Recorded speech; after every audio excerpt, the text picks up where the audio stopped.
નમસ્કાર દર્શક મિત્રો, આપનું સ્વાગત છે બ્રેકિંગ ન્યૂઝમાં। આપ જોઈ રહ્યા છો ગુજરાત ન્યૂઝ 24। સમાચાર આવી રહ્યા છે પ્રીમિયમ લીગ સિઝનના રાજકોટથી। આજના પ્રીમિયમ લીગ સિઝન 3 ટુર્નામેન્ટ રાજકોટમાં ધૂમધામથી રમાઈ।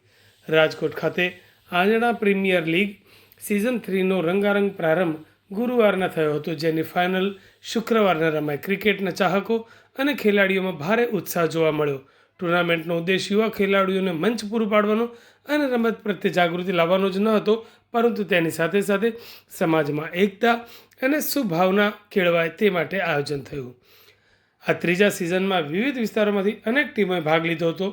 ઉદ્ઘાટન સમારંભમાં મહાનુભાવો અને આયોજક મંડળના સભ્યો સહિત સૌ ઉપસ્થિત રહ્યા હતા।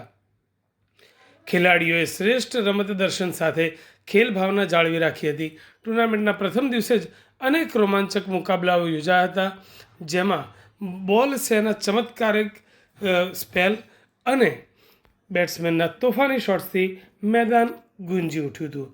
આયોજકોના જણાવ્યા અનુસાર ફાઇનલ મુકાબલો શુક્રવારના રોજ યોજાયો હતો અને વિજેતા ટીમને ટ્રોફી સાથે રોકડ ઇનામ પણ આપવામાં આવ્યું હતું।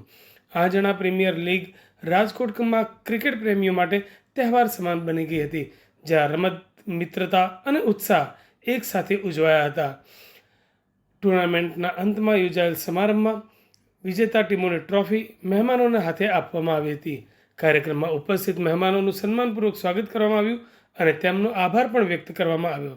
ટુર્નામેન્ટમાં અંતે યોજાયેલ પુરસ્કાર વિતરણ સમારંભનું સંચાલન ભાણજીભાઈ ગણેશપુરા અને રમેશભાઈ દીપડા દ્વારા કરવામાં આવ્યું હતું।